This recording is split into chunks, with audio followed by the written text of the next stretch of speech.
Hello, hello, Otafest podcast. We've swapped out our Nancy for a shiny new Jei. I'm shiny. It's the 2026 year model. Wow. I'm like a Pokemon or something. And you get shiny. Yeah. Or something. Or something. It is, if anything, this is like technically the Jei Wong remaster.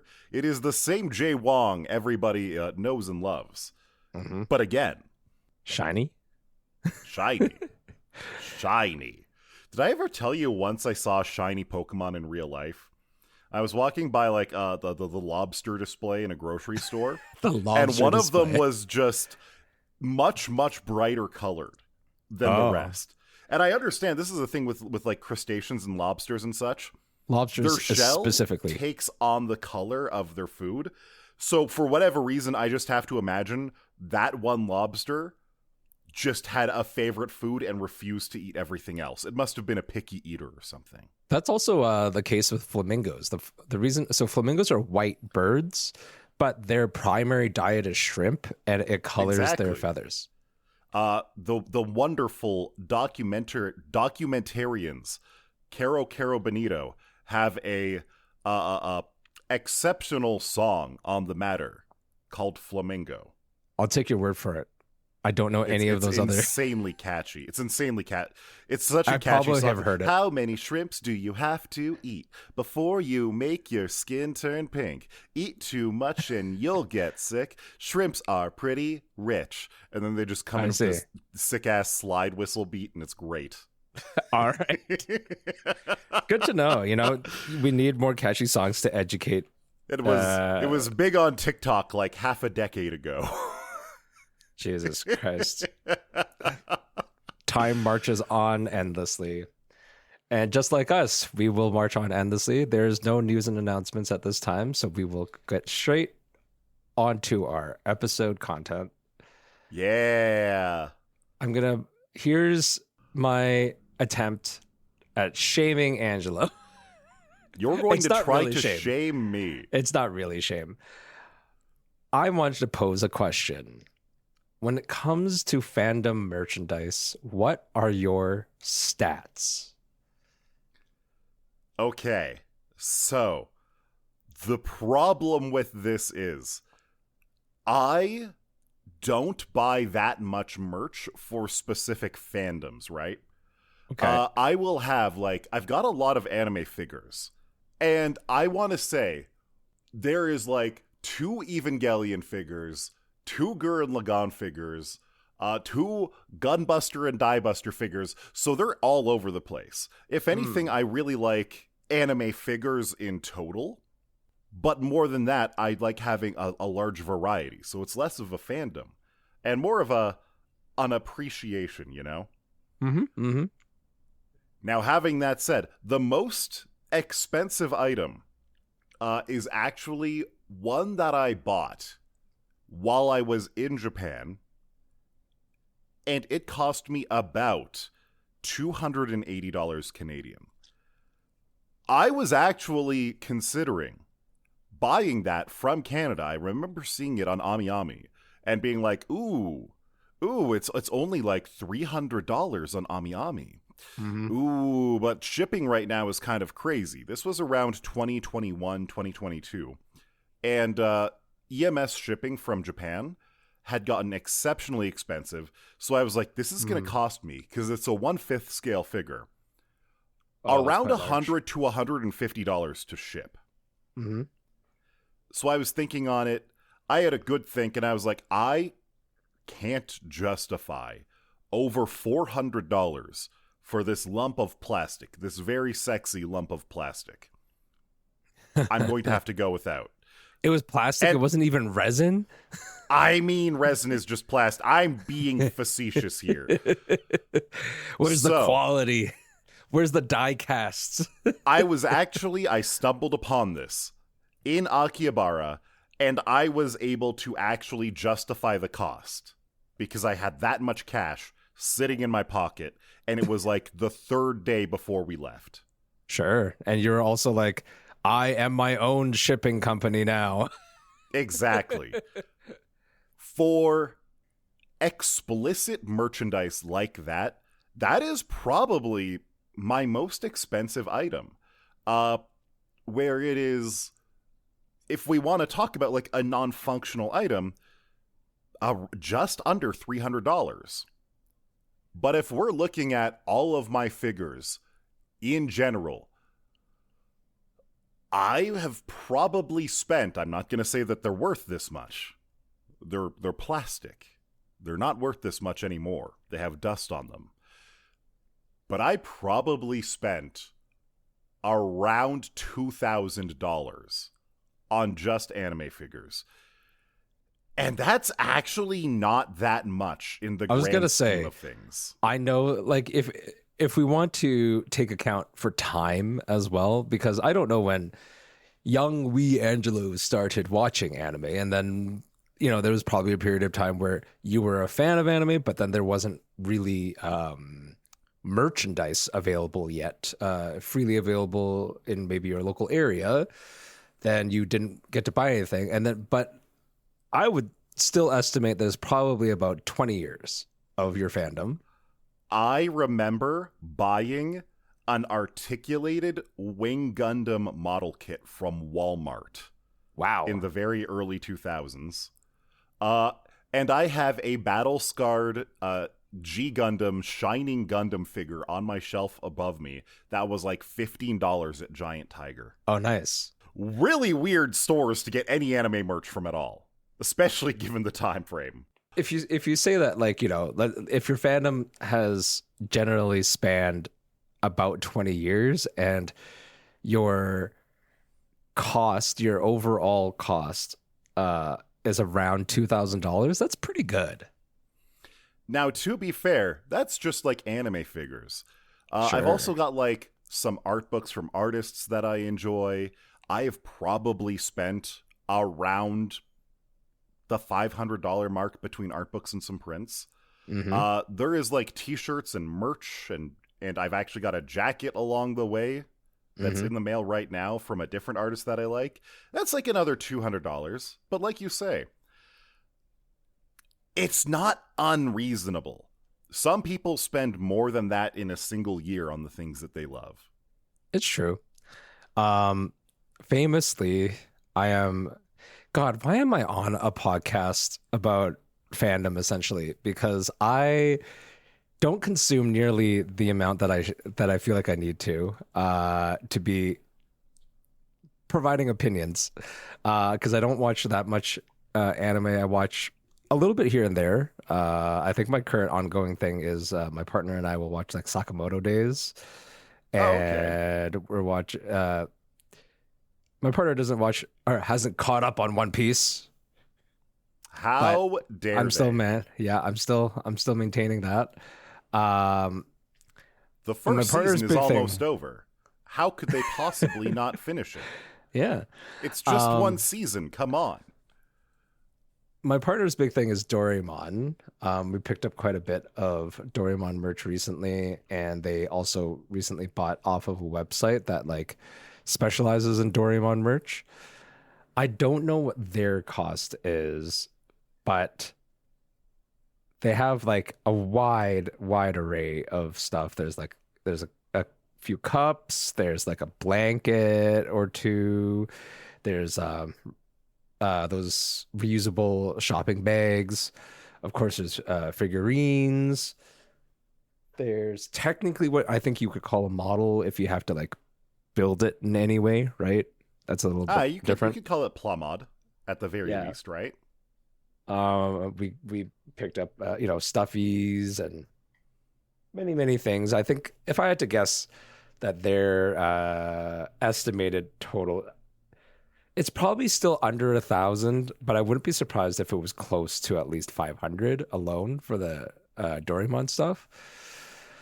Meanwhile, on my side of things, by the way, that's not the only thing they collect, but Doraemon's like the thing. And then there's like some Astro Boy, and there's some Disney, some random stuff like from blind boxes that they happen to like. And then, again, some hodgepodge randomness in there.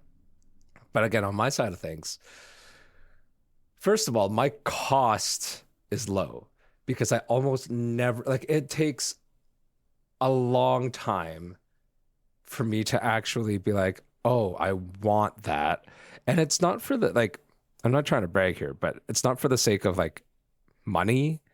It takes an exceptionally long amount of time for me to sort of like grumble about what it is that I actually want, and then whether it actually comes in the form factor that I want, in the style and the design and even the material. Like some things come in die cast metal, some things come in resin or plastic or whatever. So there's a large variety. So as a result, I have bought very little for myself, but most of the things that are on display are either things that I specifically needed to get because they are not ever made anymore. So I'm just buying them like essentially like secondhand, and hopefully in good condition. I think I can point to the Burger King Pokemon toys. I have like the full set of those we've talked about it with the gold plaque. The gold-plated cards that come in the folding Pokeball. Yes, and they have like a little Nintendo certificate of authenticity to them. Yes, they do. Each one of them came with that, and I got that like probably about 6 or 7 years ago, and I didn't have them as a kid. But you can't get that anymore, so it is. I was like, I remember getting those brand new, and I was so happy to have them. They're I would nuts use the Pokeball. Oh, that's fair. But it's a crazy toy. Stand itself is actually so high quality. Yes, I was it's throwing shiny. those at things. The button would actually latch it and would have the most satisfying opening. Like, it was really well made, which is why all of mine are broken, because I play with them nonstop. I still have the little gold but like cards. that's the best. But that's like the best part, isn't it? In a sense, like that. I got my use out like of them. Those are probably one of the absolute top quality, like toys you could get from a fast food restaurant ever, I would say. But those, like, that's a small example of something that I would buy for myself, and I think I paid probably about $250 for it off of eBay, which I would consider at that time. It's been like 20 years since they were released, and they're not remaking them. You can't get them anywhere. That's an acceptable price to me. But literally 80% of the stuff on display on my side of like, things were gifts. Some of them were handmade, some of them were bought. Some of them I think are like, made me think of you type things, and I'm grateful for all of it. But I'm like looking around, I'm like, literally 80% were gifted to me. And I'm very happy about it. And everything else that I've actually bought is my total is probably about 2,000 as well. That's reasonable. Yeah, but that's because I'm buying like large Lego kits, or I was thinking about it. Yeah, 2,000 is probably a low estimate, because I also remembered this month I actually did some financially irresponsible purchasing. I actually do have a figure on a boat somewhere in the Pacific Ocean right now that was $200. Mm-hmm. There was also a VTuber figure that was pre-ordered back in, I want to say, December 2024 for our girl Cottontail VA from Novel Horizons. I think that one was $300 at the time. So that is actually $500 more of figures that should be about in the mail. Novel Horizons, the pre-order for that one should be coming up this month. Yeah, I mean, so it's kind of crazy how quickly the hobby can grow. I'm kind of in I think I'll always be in the boat of like, I'd rather have fewer things, but of like a certain better quality, as opposed to, even triple that amount, but of like a medium quality, or what I perceive to be a medium quality. Like, have things that spark joy. To steal Marie Kondo's words, How Like, dare. you don't have to go full minimalism, but the things that you have around you, even if they're not like the most precious things, they should make you happy. Like my G Gundam, Shining Gundam from Giant Tiger 20 years ago that cost $15.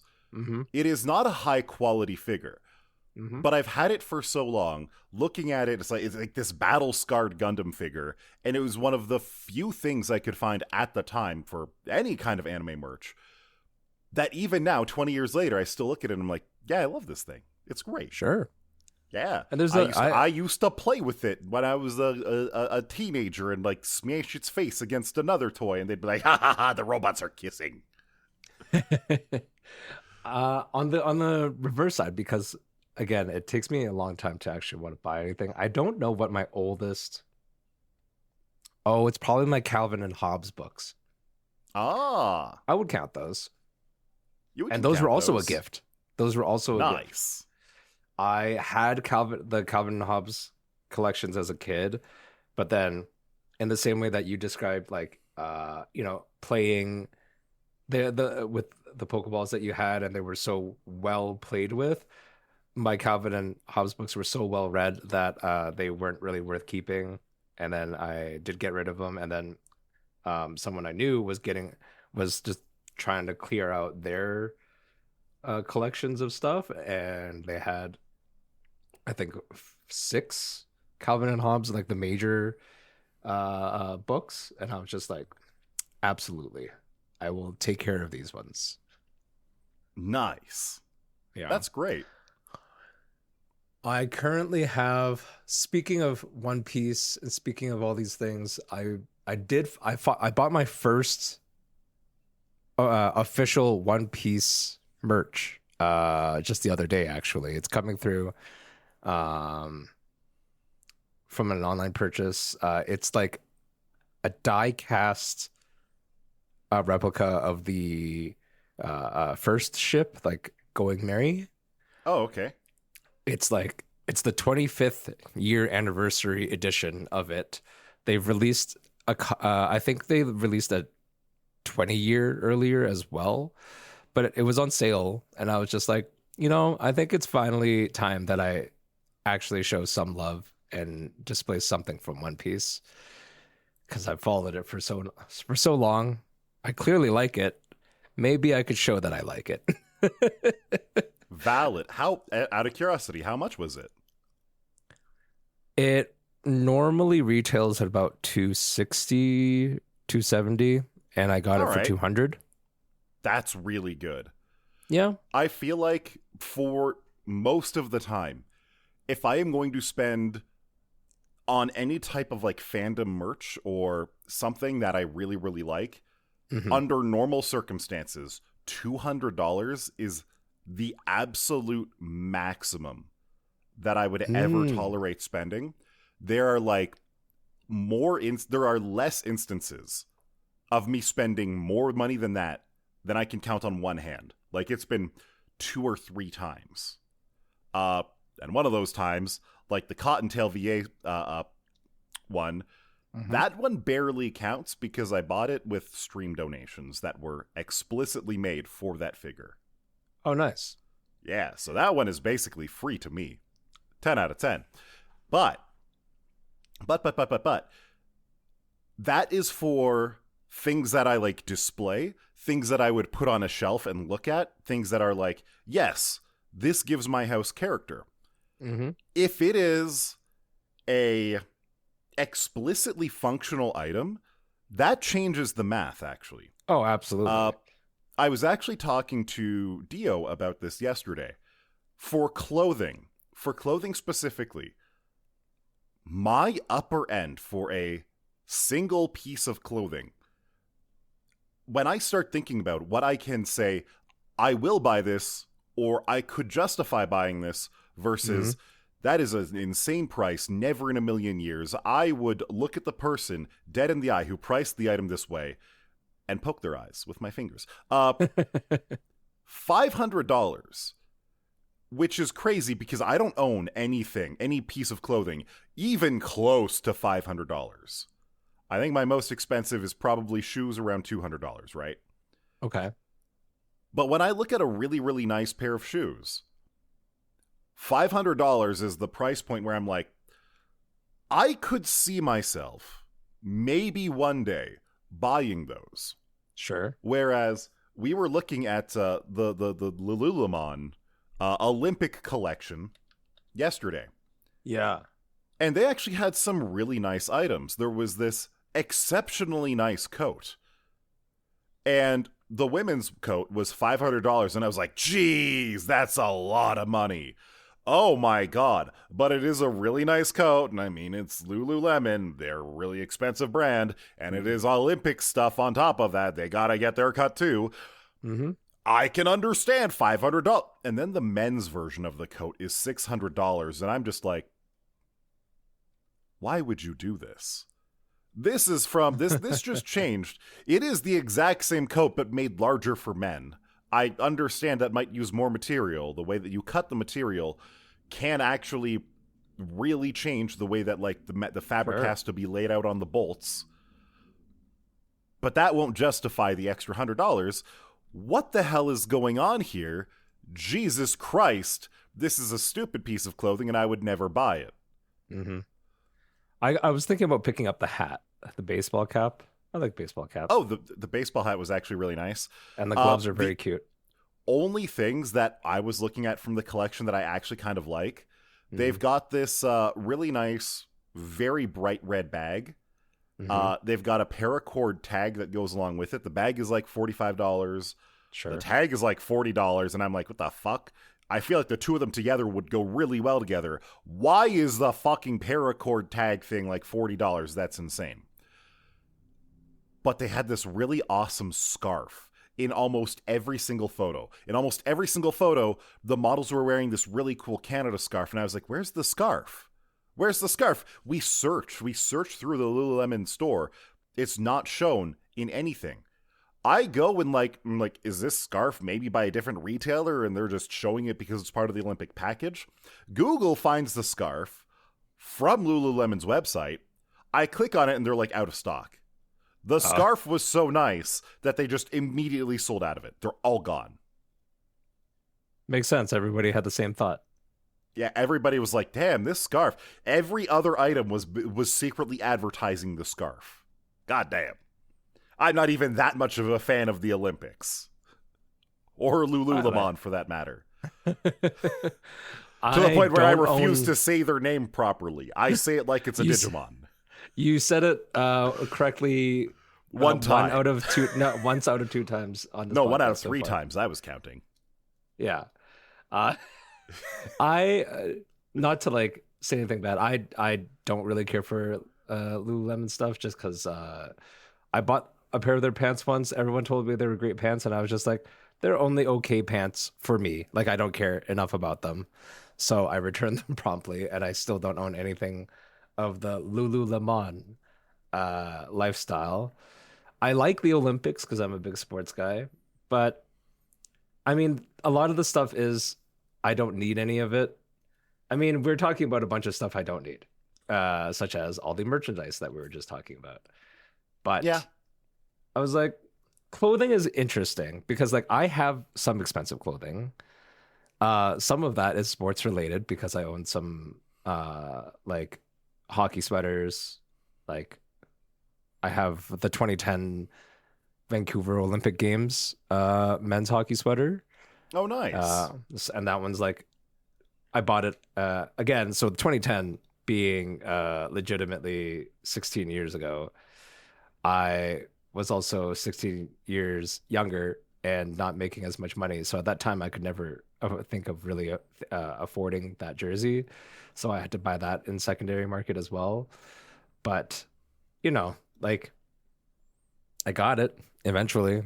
But yeah, the most expensive items I have are all like sports related stuff. And then I have some nicer clothing, like I guess suits and whatnot. But I don't know. Functionality, I agree about having the higher budget for functional things. There is I don't really browse Reddit a lot, but every now and then I do, especially when I'm at work and I'm super bored. And there's a subreddit that I sort of like. It's called Buy It for Life. Oh, okay. Yeah. So as you can tell, r/Buy It for Life is about things that have like a good track record of durability, of usefulness. Like it's not limited to just clothing. It's not just limited to like accessories found in the home or appliances or anything like that. So it's kind of I wouldn't say it's a reference point necessarily, because at the end of the day, it's subjective, and you could always end up buying a lemon that sort of sours your perception of the brand that you think you're getting from, right? But overall, I would say I have that same mentality. I like trying to think ahead and not buying like quote unquote like fast fashion or stuff that I think won't last me even a month or a year. And even if I think that it's like, oh, well, it's temporary, so I should think of it as a temporary thing, I'm like, but it shouldn't have to be that temporary. And it doesn't have to be.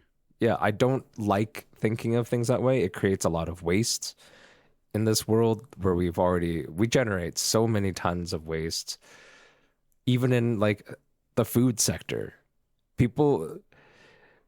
I remember growing up, people would always say, oh, but like we might run out of food. Turns out, mathematically speaking, that's never actually been the case.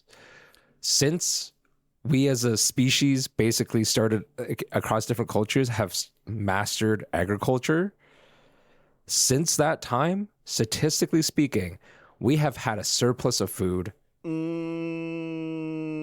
We have. There's a huge amount of food waste. You're mostly not wrong. So it depends on a country-to-country basis. Most first world countries, most developed countries, they are food positive. Like the United States and Canada. Hold on. We produce between 1.5 to 2 times more food than we need. There are a lot of countries on Earth that are net food importers, where they cannot produce as much food as they require. Yes. Anyway, but the surplus actually covers the deficit. You're correct. Yes, that's what I mean. From a global perspective, like once we were able to like, and you know, there's a lot of factors. Like obviously the environment. If you're somewhere in the Sahara, it doesn't matter how good you are at raising cacti. You're also not eating that cacti or whatever it may be. Actually, there's no cacti in the Sahara. That's cacti are like an American desert thing. Yeah. Doesn't matter. I would argue that for the most part, you're right. For the most part, famine would be caused by, what is the word I'm looking for? Logistics issue. The food not being where it isn't needed and trying to get it to where it is needed. That's actually a big part, yes. There is also humanitarian disasters like that are caused globally, like Ukraine being a breadbasket of the world, one of the largest grain growing countries in the world, and then Russia attacking them and destroying all ships leaving them, to the point where all of the food that is in Ukraine could be feeding people all over Europe and North Africa and other parts of the world, and it can't leave it. Or other governments not letting food aid go to the countries that they are attacking. Also true. But this is a topic that is too deep for a silly podcast like this. Yes. But anyways, it's that is the general idea. That's quite it's quite staggering, that concept overall. Anyways, back to our scheduled silliness. Yeah. So, speaking of not having things. Have you heard of not having things? I really hope that nobody listening has to buy new computer stuff for the next couple years at least. Yeah. It's getting bad out there. NVidia has come out saying that they are not expecting to produce any new consumer hardware No graphics cards for you. At least until 2027, meaning that the actual manufacturing of them and the delivery will probably not be until 2028. They are explicitly not making any type of 5070 Supers or 5080 Supers, the Super series that they usually do as a year mid-generation refresh. They're just not doing that. They're not happening. Already, they have cut back on high memory versions, manufacturing things like the 5090, the 5080, the 5070 Ti. They're focusing more on lower end models, lower memory usage models, just so that they can have anything. But available it's not to ship, just right? NVIDIA. It's not just NVIDIA that's going this way. Valve, we were cautiously singing their praises when they announced their new hardware. The Steam machines, the Steam frame, the things that they're making truly did seem really great. But that memory, the memory shortage, was a sword of Damocles that's hanging over all of our heads in that regards, because Steam couldn't give us a price for the devices. Obviously, they don't know what the price of the devices were going to be. They were supposed to be in manufacturing and shipping like Q1. They wanted to be giving us prices now. And they couldn't do that. They had to say, we actually have to delay these. We have to delay the Steam machines, the Steam frames. We intend to still do them first half of 2026. And we can't even give you a price yet. If you remember when the Steam Deck came out, they were accepting pre-orders half a year before they expected to ship them out. They were doing pre-orders in batches, being like, if you pre-order right now, you are going to get them in this 3-month window. If you pre-order next I was part week, of that. You are going to be in the next 3-month window. And they were very, very good about that, very clear about that. The fact that the market is the way that it is right now is why Steam has to be flaky about this. I really feel bad about their situation. Everybody is excited about what it can do.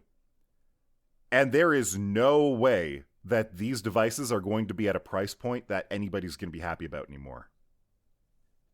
I mean, that was always the thing, right? Like, the specters of PC gaming is that, like, it seems overly complicated.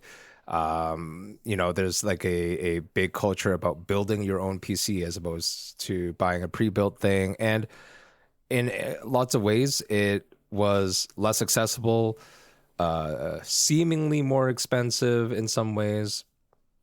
Discrediting the idea that, of course, that it's also obviously a multi-use machine that, you can do pretty much everything else on as well.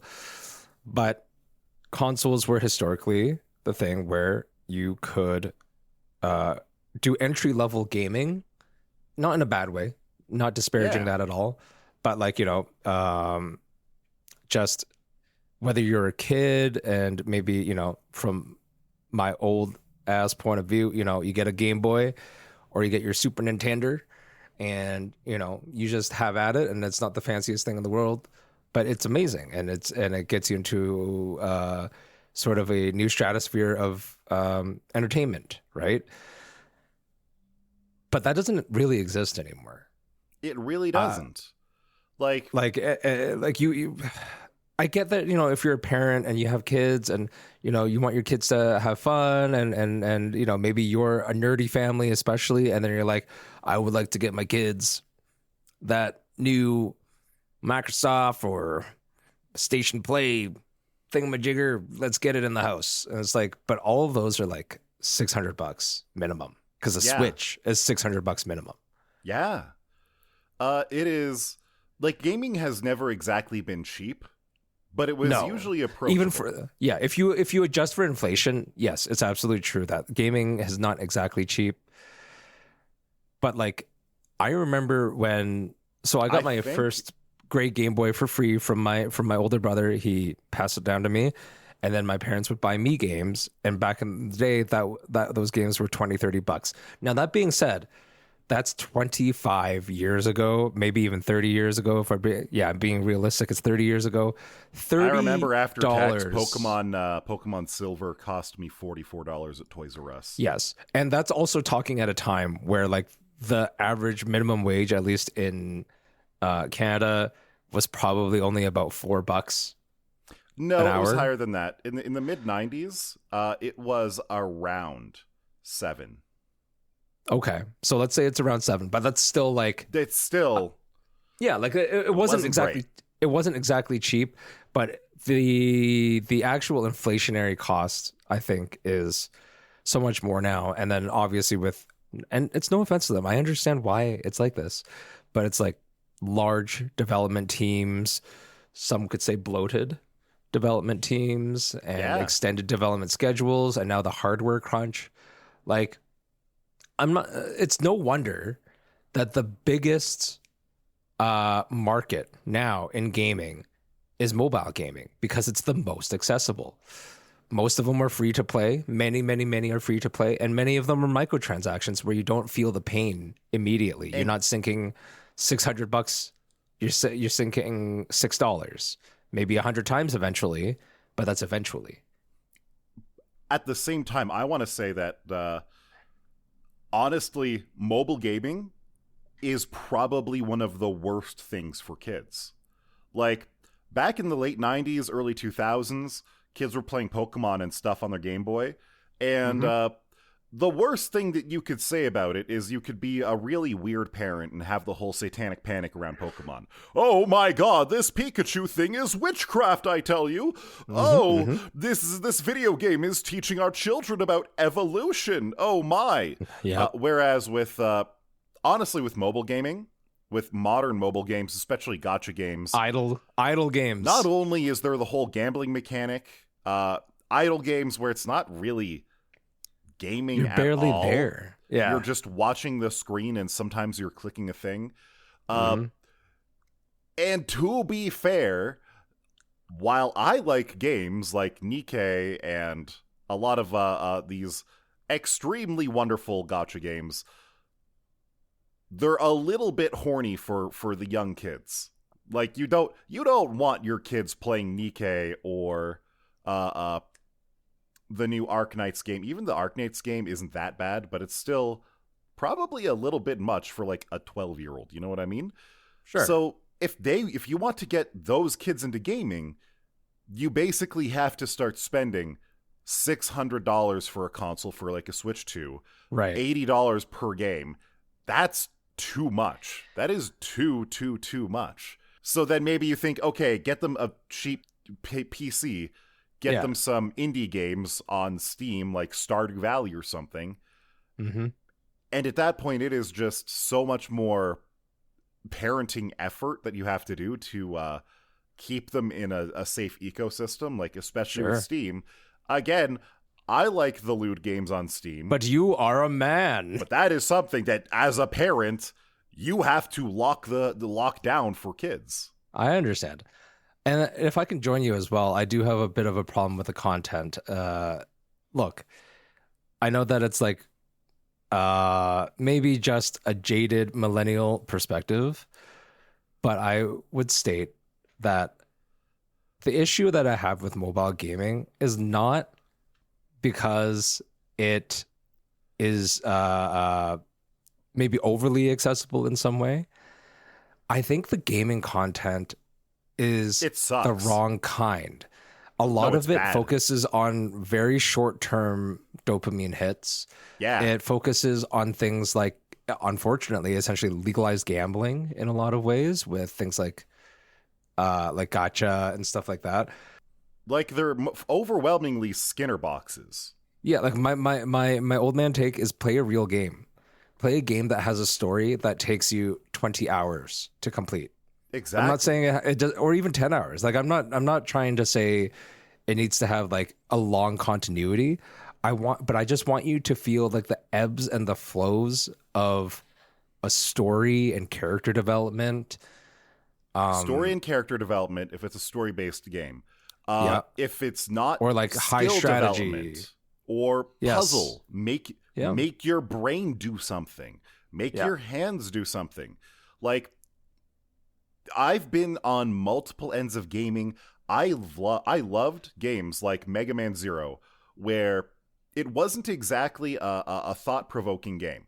The graphics were cool looking, but more often than not, it was just, can you do the mechanical inputs? Do you have the dexterity and the speed and the timing to do the fun things with your hands? Yes or no? Or Final Fantasy Tactics Advanced, where it came down to literally no mechanical skill at all. It was pure strategy. And like, does this honestly, synergize I'm with not the that best and can you combo strategizer, this? but it was still fun. And Sure. you get to raise your characters and you get to experience a story, and it's a little bit mental. It is a little bit engaging. It is a lot more than staring at your phone screen for an idle game or trying to navigate through 100 menus to collect your daily whatevers in whatever gacha game du jour you're going with. Jesus Christ, I tried Arknight's Enfield because I heard a couple nice things about it. It is unlimited menu works. Good God. I think there was like 80 different menus that they tried to throw at me. I was 4 hours into it. I hadn't completed the tutorial yet, and they were still throwing new menus at me, and I'm like, guys, I'm sorry, I'm stepping back. This is not good. Yeah. No, that makes sense. I want the next generation of gamers to understand what was taken away from them. Never forget what they took away from you. Yeah. Look, I'm not saying every game has to be Final Fantasy VII. I'm not saying every game has to be Elden Ring. Like, there's in this current economy of games, there are still great games being made, and they're being made by indie creators. God bless the indie creators. I would go as far as to argue that good modern games are absolutely better than old good games. Yes, there were times I agree. I was actually watching somebody play Mega Man Legends, a game that you love, a game that I know that you love. And it was made for the Nintendo 64 and PS1. And they were like, yeah, it kind of has a targeting mechanic, but then you can't really move while you use the targeting mechanic. Well, so you can. It's all strafing. It's all strafing. So you kind of just have to like run and stop to shoot and pray that the auto target actually shoots at what you want to shoot at. It's objectively not good. And to be fair, that was at a time they didn't know what they were doing. They didn't really know how to make a mechanically good 3D game. They were still figuring that stuff out. Whereas compared to something like Elden Ring, the targeting in Elden Ring works very well. I would say that Elden Ring is too complicated. It's a fantastic game. It's too complicated because it literally maps every single button on your controller, sometimes to multiple functions. But that's its own discussion. Elden Ring, mechanically, graphically, arguably story-wise, in every single way, better game than Mega Man Legends. At the same time, I was looking at Mega Man Legends, and I was like, wait a minute. It had voice acting? Oh, yeah, it did. On the Nintendo 64? Yep. There was 3 versions, I believe. How did they do that? No, I was actually kind of mind blown, even though this is like 30 years later, being like, they could do that back then? Yeah. That's crazy. Mega Man Legends can do that, but neither Legend of Zelda or Pokemon can. No. God, no. But yeah, I don't know. No one can predict the future, but I just hope that the future is better, because I genuinely would say that my number one form of entertainment since I was a child is gaming. And I've played a lot of great games, and I've failed at some even better ones. And it's true what you said. Great games now definitely are better than great games before. But at the same time, there is so many bad games right now. I would argue, even though I said good games now are better than good games were back then in every way. Bad games right now are so much worse than bad games back then. They're like bad all time. Like bad games bad games back then, back in the 90s, back in the early 2000s, you wasted your money buying them, and they just weren't fun. Yes. Bad games now rot your brain. They actually give you, like, mental conditions. They actively, like, it's a psychic assault. You a worse person. It's psychic damage. It is. Yeah. It's an absolute psychic assault. And you're like, why did I buy this? But on the other hand, at least if you buy through Steam, you can return it. Within 2 hours. Oh, they're flexible on that, actually. It depends on the game. It really, really depends on the game. A game has to be legendarily bad, like Concord. No, I also think part of it is they also look at your account history. They're like, does this guy just obviously demo games for an hour and a half and then return them every time? I remember that I played Cyberpunk for 6 hours, and because of that, they wouldn't refund me. Even though I was like, yeah, for like 4 hours of this, I was actually stuck because a thing was actually broken. Like, once I threw myself off the top of a building, the broken quest actually resumed after just killing my character in game. So had that not happened, maybe I actually would have liked the game. Maybe I actually would have continued. All I know is that it's been like 5 years now, and I still haven't gone back to it. That's fair. It's a great game. I'm sure one of these days I'll actually pick it up and actually enjoy it. It's fixed now, and it's really good.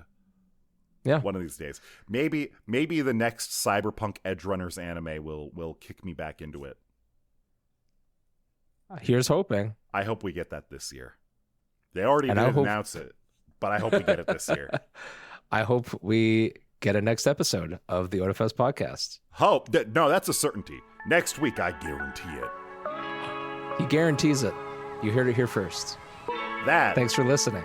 Yeah. Bye-bye. Take care.